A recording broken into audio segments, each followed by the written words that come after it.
Imagine being thousands of miles from home, a prisoner of war, expecting only cold barracks and endless labor. And then one morning, everything changes. This is the story of German women who discovered humanity where they expected none. December 1944. The Montana sky hung gray and heavy, the kind of winter sky that makes you acutely aware of every breath you take. Within a small prisoner of war camp in the northern United States, approximately 15 to 20 German female prisoners, young women and middle-aged alike, shuffled to roll call before the day's labor. Most had spent months performing kitchen duties, laundry, or other manual labor under the strict supervision of American guards. Many had not seen their families for over a year, had endured the rationing and deprivation of wartime Europe, and had absorbed the Nazi propaganda about the brutality of Americans. On this particular morning, an American guard's voice rang out across the assembly yard. "No work today." "It's Christmas." The words, simple and matter-of-fact, struck the women like a foreign language. They paused, uncertain. Could it be true? Could these Americans, their captors, actually be offering them respite and kindness rather than punishment? Some exchanged glances, hesitant. For many, the very concept of a holiday, of warmth, generosity, and rest was almost unimaginable. The camp's mess hall had been prepared for the occasion. Clean linens covered long tables, and trays of hot food, turkey, potatoes, and seasonal fruits had been readied for the prisoners. Fresh milk and butter, rare luxuries in wartime Germany, were included. According to National Archives records and accounts from female prisoners of war, these measures were standard procedure in accordance with the Geneva Convention of 1929, which guaranteed humane treatment and days of rest for prisoners. As the women approached the hall, the warmth from inside hit them first, along with the rich smells of roasted meat and baked goods. Some of the older women moved cautiously, unsure if it was a trick, while younger prisoners' curiosity pushed them forward. Through a translator, the American cooks and guards encouraged them to take as much as they wanted. Observers noted, in both official reports and prisoner of war letters archived by the ICRC in Geneva, that many women were visibly moved by the experience, some even shedding tears at the sight of abundant food and the absence of harsh discipline. Music was playing softly, a record of a local band, permitted by camp administration to provide comfort during the holiday. The atmosphere contrasted sharply with their expectations of imprisonment. Hot meals, clean utensils, warm lighting, and even the offering of seasonal oranges, a rare commodity for Europeans at the time, conveyed more than nourishment. It conveyed dignity. It conveyed humanity. For hours, the women ate slowly, some hesitant at first, then gradually, with more confidence. Camp records and oral histories from former female prisoners of war recount that tears were common, not from sadness alone, but from shock at unexpected kindness. The simple recognition of their personhood, the freedom to rest, and the warmth of a proper meal created memories that would last long after their repatriation.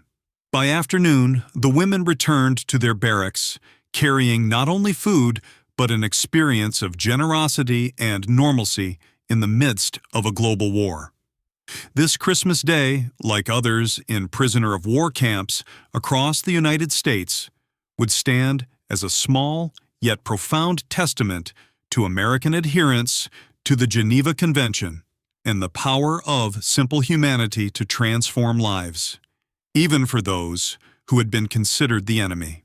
After their first Christmas in captivity, the German female prisoners of war returned to the daily rhythm of camp life, though nothing felt quite the same. They were stationed in Montana, where winter temperatures routinely dropped below freezing. The barracks were basic but heated, with indoor plumbing and sanitary facilities far better than what many of the women had experienced in wartime Germany. According to National Archives records, female prisoners of war were assigned to labor tasks such as kitchen work, laundry, and garden maintenance, reflecting both necessity and Geneva Convention guidelines. The Americans approached prisoner of war management differently than the women expected. Guards were strict but professional. Punishments for infractions were rare and documented carefully. Letters and oral histories from female prisoners of war indicate that learning the rules of American camp life became a daily exercise in adaptation. The prisoners discovered that labor was structured but not punitive. They worked in shifts, with adequate rest periods, and were paid small wages, usually in the form of camp scrip or credit, sometimes redeemable for small items at the canteen. This system was applied consistently across U.S. camps and was monitored by the International Committee of the Red Cross. By mid-January 1945, the prisoners of war began to observe and participate in American social routines. Meals, unlike the meager rations back home, included fresh vegetables, meat, and dairy. Records indicate that seasonal variations were taken into account. Oranges and other fruit were occasionally provided, especially during the holidays. The women quickly noticed the contrast between the abundance in the U.S. and the rationed scarcity in Germany, and letters home reflected both gratitude and disbelief. Education and vocational training were sometimes available. According to Arnold Kramer's German Prisoners of War in America, female prisoners of war could take classes in English, sewing, and practical skills, giving them a rare opportunity to develop talents that would later aid in post-war reintegration. Many wrote that understanding the Americans' organized approach to daily life, timed work schedules, methodical kitchens, and strict hygiene, helped them regain a sense of structure amidst the chaos of war. Social interactions were limited but meaningful. Camp recreation included supervised walks, occasional games, and monitored cultural activities. Unlike male prisoners of war, who often worked on farms, female prisoners' labor was primarily within the camp, but this did not prevent them from forming bonds with fellow prisoners, camp staff, and even some sympathetic locals. Reports from the ICRC archives note that letters sent by prisoners of war expressed astonishment at Americans' fairness, their adherence to rules, and the absence of cruelty, highlighting a recurring theme. Humanity can be extended even in times of conflict. The women also adapted to the local environment. Winter clothing provided by the U.S. Army kept them warm in sub-zero temperatures, a detail often highlighted in oral histories from Montana camps. For many, this was their first experience with sustained comfort since leaving Germany, fostering both physical and psychological resilience. By the end of the first winter, the prisoners of war were no longer completely overwhelmed by American life. They had begun to navigate the camp system with confidence, appreciating the balance between supervision and personal agency. Letters reveal that they were struck not just by the material comforts, but by the discipline, order, and apparent fairness of their captors, a stark contrast to the fear and deprivation they had been conditioned to expect. Even in confinement, the women started to witness a quiet transformation, an understanding that an enemy nation could act with decency, and that simple gestures, hot meals, adequate clothing, and predictable routines could restore dignity to lives torn apart by war. By early 1945, the German female prisoners of war had begun to understand the rhythm of daily life within their Montana camp. Work assignments were organized with military precision, yet treated the women with respect consistent with Geneva Convention standards. Most were assigned to the kitchen, laundry, and agricultural support, with records in NARARG 389, Prisoner of War Operations, confirming that such labor was structured to maintain skill development and provide constructive activity, not punishment. Each morning, the women awoke to a strict schedule: roll call, breakfast, and the assignment of daily duties. Meals were prepared by a combination of American cooks and prisoners of war themselves, who rotated through the kitchen. Though the work was labor-intensive, the prisoners of war quickly recognized the difference between American efficiency and the brutal, often chaotic conditions they had endured during the war. For the first time in months or years, they were given clear instructions, proper tools, and a measure of autonomy in completing tasks. The mess hall became a central point of life within the camp.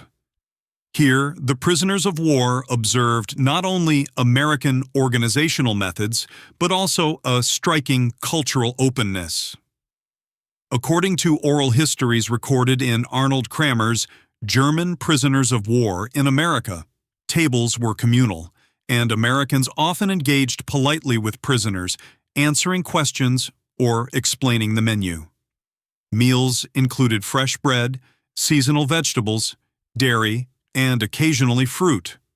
A stark contrast to wartime Germany, where food scarcity was a daily reality.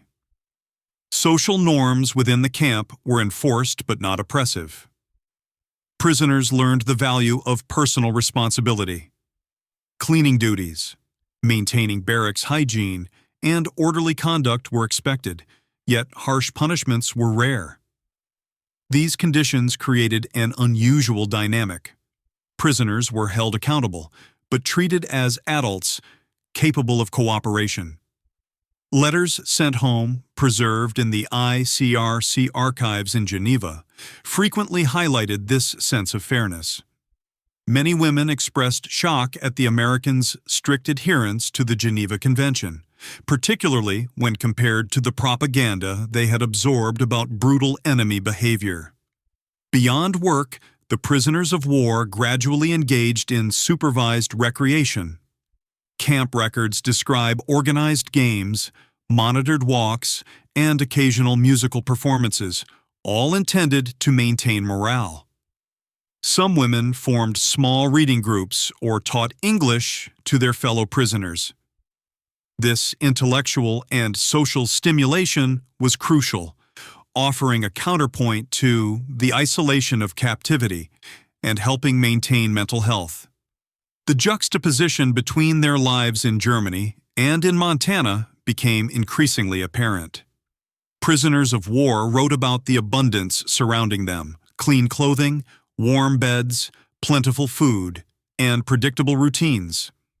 In stark contrast to Nazi Europe, where scarcity, propaganda, and fear were omnipresent, the Montana camps demonstrated the logistical and humanitarian capacity of the United States. These contrasts fostered a quiet reflection among prisoners. Many realized that the enemy they had been trained to despise could act with fairness, kindness, and organization, a lesson both disorienting and profound. By late winter, a subtle transformation had taken place. The prisoners of war began to adapt to American methods and routines, not as voluntary acculturation, but as practical survival. They appreciated the system, understood the expectations, and learned to navigate daily life efficiently. The camp was still a place of confinement, yet within its boundaries, these women experienced a structured, humane society that contrasted sharply with the chaos of wartime Europe. Winter of 1945 brought more than cold winds and snow to the Montana prisoner of war camp. It brought a quiet lesson in humanity, compassion, and cultural discovery. For the German female prisoners, holidays like Christmas were foreign and disorienting, not because of the season itself, but because they had not experienced warmth, abundance, or safety for years. Letters from prisoners of war archived at NARA and ICRC describe the bewilderment they felt when Americans offered celebration rather than punishment. As December approached, camp administrators began planning a modest holiday observance, consistent with Geneva Convention mandates for humane treatment. Mess halls were decorated with simple garlands and pine branches, and small tokens such as oranges, luxuries in wartime Europe, were included with meals. These gestures were historically documented across multiple U.S. prisoner of war camps, including Fort Missoula, Montana, which housed female prisoners of war. According to Arnold Kramer's research, such holiday observances were intended to maintain morale, reduce tension, and comply with international law. On Christmas morning, the women awoke to the surprising announcement, "No work today." This small sentence, simple in words but profound in meaning, reverberated through the barracks. Prisoners who had been conditioned to expect misery and deprivation found themselves granted a day of rest, warmth, and nourishment. Meals were served in the mess hall on real plates with linen napkins, a detail preserved in oral histories and contemporary camp reports. The menu included roasted turkey, potatoes, vegetables, pies, and fresh milk. The experience of this holiday went beyond sustenance. It was deeply emotional. Prisoners recorded reactions of shock, gratitude, and disbelief. For many, it was the first time in years that food was plentiful and served with care rather than rationing or coercion. Historical accounts confirm that female prisoners of war often responded with tears, quiet reflection, or hesitant laughter. A natural reaction to the stark contrast between the cruelty of war and the civility of the camp. Music played a critical role in the morale boost. A gramophone in the mess hall provided live or recorded Western and holiday tunes, helping the prisoners of war connect with a sense of normalcy. While conversations were minimal due to language barriers, shared experience created silent bonds. Prisoners from different German regions supported one another, translating instructions, assisting with meal service, and navigating the unexpected generosity of their captors. Beyond immediate reactions, this holiday demonstrated the power of ritual and shared human experience. Oranges, pies, and hot meals were more than sustenance. They were symbols of stability, care, and cultural openness. The women wrote letters home describing the event in careful terms, emphasizing fairness and comfort, while often downplaying the abundance to avoid suspicion from censors. These letters, some archived at the International Committee of the Red Cross in Geneva, provide authentic testimony of life inside American prisoner of war camps.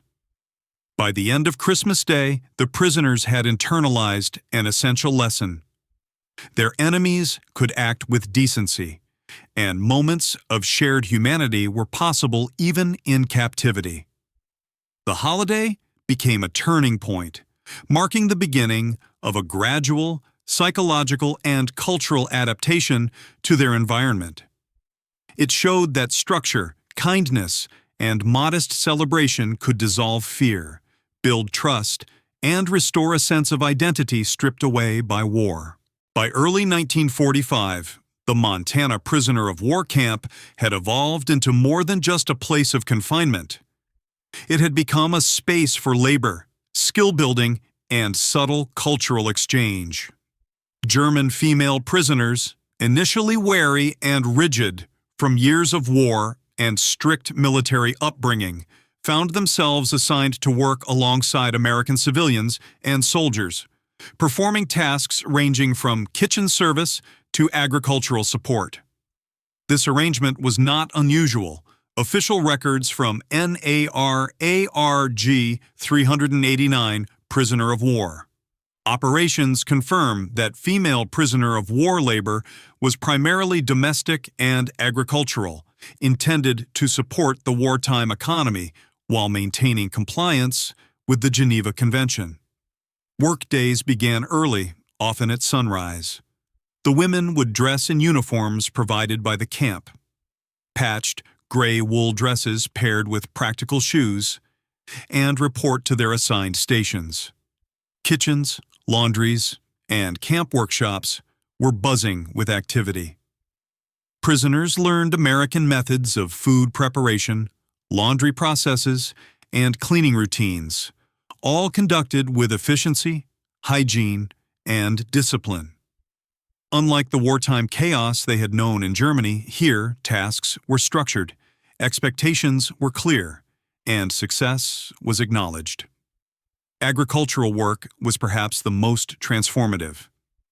Many prisoners assisted in camp gardens, small farms, and local ranch projects, planting, harvesting, and tending to livestock. Camp records and oral histories, including Kramer's German Prisoners of War in America, describe how prisoners of war worked alongside American farmers to cultivate vegetables, tend livestock, and process crops. The work was demanding but offered a rare sense of autonomy and responsibility.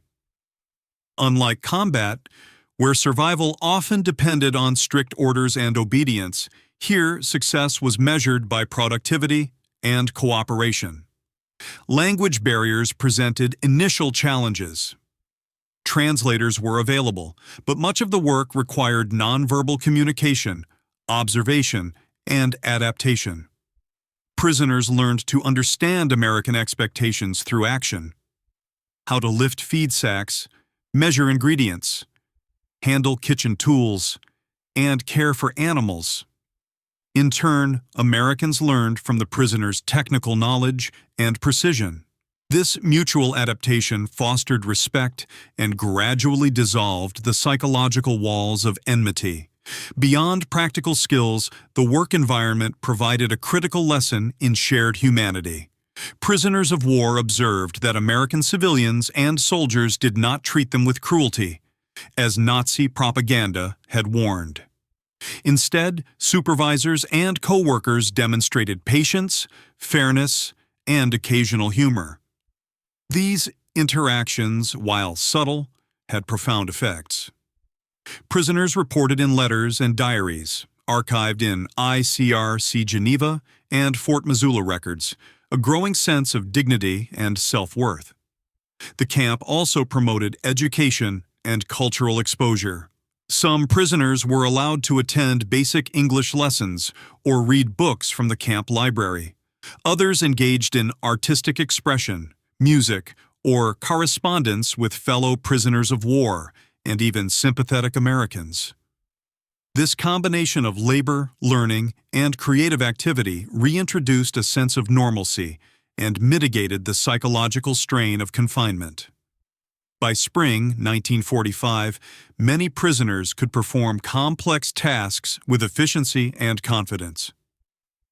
The work became a bridge between captor and captive, showing that cooperation, patience, and shared effort could overcome fear and prejudice. What began as forced labor gradually transformed into a framework for personal growth and cross-cultural understanding. By mid-1945, life inside the Montana prisoner of war camp had shifted from mere survival to social adaptation and cross-cultural interaction. Female German prisoners, many of whom had never experienced autonomy or kindness in the final years of the war, began to navigate relationships within the camp and, in limited ways, with American civilians and soldiers. These interactions, though small in scale, were historically documented in Fort Missoula prisoner of war records and ICRC archives, highlighting the surprising humanity that existed in wartime captivity. One of the most significant avenues for connection was the camp mess hall and communal spaces. Meals, previously a functional necessity, became social rituals. Prisoners observed Americans eating together, laughing quietly, and sharing stories. Though language barriers remained, gestures, smiles, and shared routines built silent bridges of understanding. Prison diaries indicate that prisoners began to exchange small courtesies, helping each other with chores, sharing limited personal items, and teaching basic German phrases to willing American co-workers. Music, a critical morale tool, further strengthened these connections. A gramophone played records of American swing, jazz, and holiday tunes, which intrigued many prisoners who had never heard such music outside of Allied broadcasts. Some women even attempted to harmonize their own folk songs with these new styles.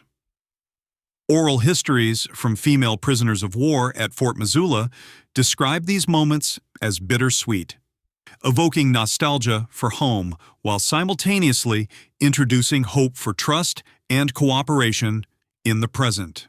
Religion also played a pivotal role.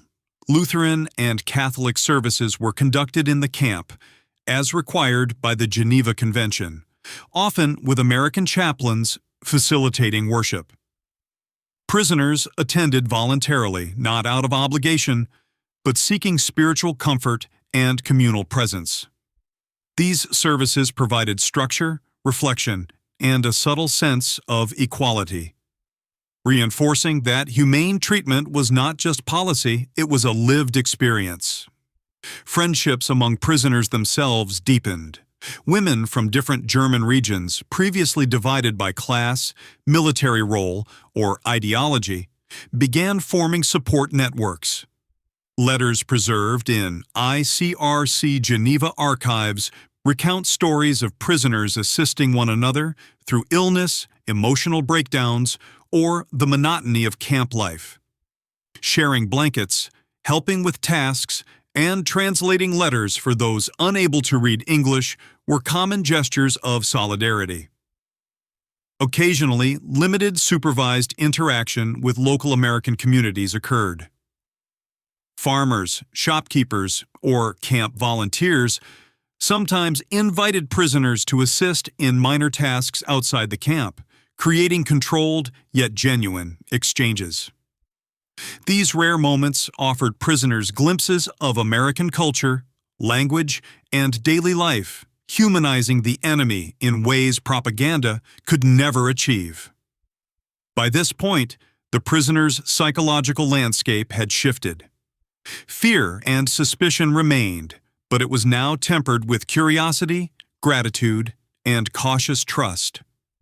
They had begun to understand that cooperation and kindness were not weaknesses but forms of strength, demonstrating that respect could be mutual, even in circumstances of captivity.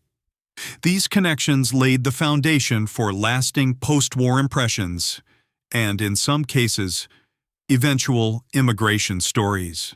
Spring and early summer of 1945 marked a turning point for the German female prisoners of war in Montana.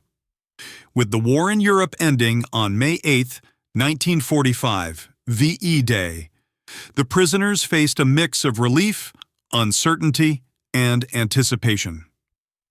While the cessation of hostilities meant an end to their status as enemies in combat, it also introduced a new challenge: the reality of repatriation to a devastated homeland. Historical records from NARARG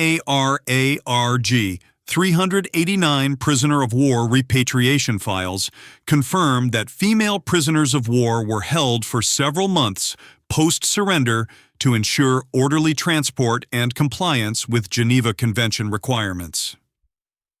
The camp, which had once felt like a cold, restrictive environment, now carried layers of memory and experience. Prisoners reflected on the humane treatment, the friendships forged, and the skills they had acquired: English language basics, culinary techniques, agricultural labor, and social navigation. Diaries and letters preserved by the International Committee of the Red Cross in Geneva recount women marveling at their own resilience and the surprising kindness of their captors. Daily life continued with structured work, but now there was an underlying tension of waiting. Repatriation orders arrived gradually, Prisoners were briefed on transport plans, schedules, and logistical arrangements. Many feared what awaited them in post-war Germany: bombed cities, food shortages, displaced families, and the political uncertainties of occupation. Yet, even amidst anxiety, there was recognition that life in America had offered something transformative, an unexpected lesson in human decency. Some prisoners of war, especially those who had spent months in the kitchen, agricultural fields, or communal areas, were asked to assist in training incoming prisoners or preparing camp facilities for repatriation. This reflected both practical needs and acknowledgement of their competence and adaptability. The prisoners often compared their experience with accounts from other camps in letters home, highlighting the stark contrast between American hospitality and the brutality of Nazi military training they had endured. The final weeks of captivity were filled with quiet rituals. Prisoners wrote letters to families, recounting small victories, kindnesses, and cultural discoveries, often omitting details that might be censored or misinterpreted. They shared their belongings, traded recipes, and reflected on the strange paradox of war. Their captors had been enemies, yet they had also been teachers, guides, and protectors. When transport finally arrived, trains and ships carried the women eastward. Oral histories and ICRC reports describe scenes of farewell and gratitude. Camp staff, from sergeants to cooks, waved and nodded, acknowledging the prisoners' perseverance and cooperation. Some former prisoners of war later returned to the United States as immigrants, inspired by the culture, work ethic, and human decency they had witnessed, a phenomenon documented in post-war immigration records.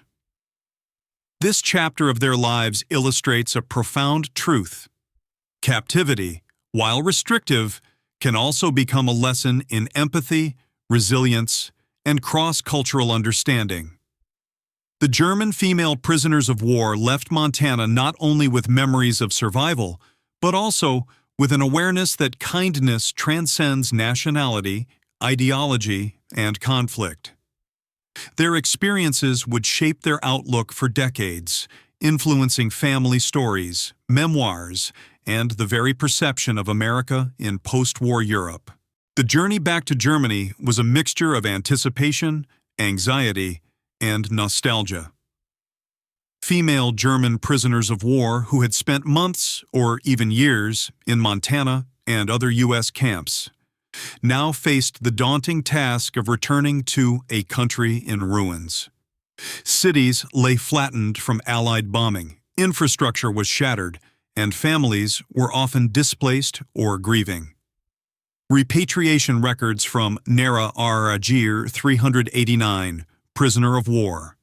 Repatriation files indicate that women were transported by train to East Coast ports, then by ship to European ports, such as Hamburg and Bremen, before navigating their way home under Allied supervision. For many, the train and ship journeys became a time of reflection. Diaries preserved in the International Committee of the Red Cross Archives, Geneva, recount women writing letters to friends they had made in the camps, sketching landscapes, and even composing small poems about snow, harvest, or the kindness they had experienced. The acts of writing, remembering, and sharing became crucial psychological tools to process their complex emotions: pride in survival, sorrow for lost comrades, and awe at the humanity they had witnessed in a foreign land. Upon returning to Germany, the contrast was stark. Food shortages, rationing, and destroyed homes greeted them. Yet the skills and values learned in the U.S. camps, discipline, cooperation, and practical labor proved invaluable. Many women leveraged agricultural and domestic skills gained in Montana to assist in rebuilding efforts, working in communal kitchens, farms, and schools. Memoirs collected in Kramer's German Prisoners of War in America highlight the practical advantages of these skills, with some former prisoners of war later recounting that their American experiences provided unexpected pathways to employment and stability in post-war Germany. Equally important was the emotional transformation. Women who had once approached captivity with fear and mistrust now carried with them a nuanced understanding of humanity and resilience. They often shared stories of American generosity with family and neighbors, describing meals, holidays, and small gestures that defied propaganda and expectations. These narratives challenged entrenched beliefs about enemies and fostered personal reconciliation with the war's moral complexities. A smaller, yet historically documented subset of former prisoners of war eventually returned to the United States, seeking opportunities or maintaining friendships formed during captivity. Post-war immigration and naturalization records confirm cases of women who reunited with American acquaintances, married, or established careers inspired by their time in U.S. camps. These personal journeys illustrate how wartime captivity could yield lasting cross-cultural connections and reshape life trajectories long after the guns fell silent. Ultimately, the legacy of these Montana prisoner of war camps is twofold: material and moral. Materially, prisoners contributed labor to support the wartime economy, from agricultural work to domestic services. Morally, they became witnesses to and participants in a demonstration of humane treatment, fairness, and compassion under extraordinary circumstances. Their experiences underscore a profound truth. Even amid conflict, human dignity, kindness, and shared labor can bridge divides, alter perceptions, and leave lasting impressions.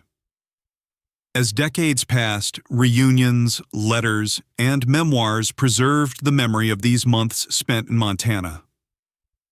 Former prisoners of war would recall with clarity the warmth of a mess hall, the taste of fresh food, the sight of snow falling over the camp yard, and the respectful gestures of their captors. These memories serve not only as personal legacies, but as historical testimony to the power of ethical treatment and shared humanity during one of history's darkest chapters. This chapter of their lives illustrates a profound truth. Captivity, while restrictive, can also become a lesson in empathy, resilience, and cross-cultural understanding. The German female prisoners of war left Montana not only with memories of survival, but also with an awareness that kindness transcends nationality, ideology, and conflict. Their experiences would shape their outlook for decades, influencing family stories, memoirs, and the very perception of America in post-war Europe.